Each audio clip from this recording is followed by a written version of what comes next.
Ғани Ормановтың мерейтойына арналған әдебиет әлеміндегі лирик ақын атты мәдени шараның ашылу салтанатын бастауға рұқсат етіңіздер.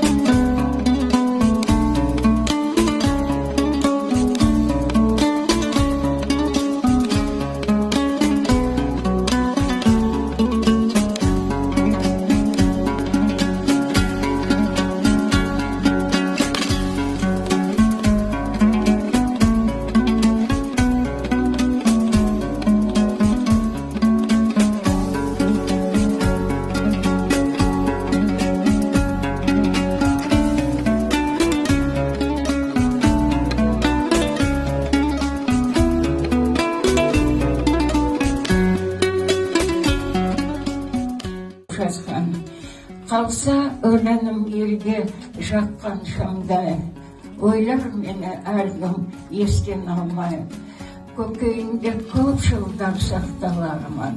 Жолаушылап бір жаққа кеткен жандай.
Мәдени шарамыз өз мәресіне жетті.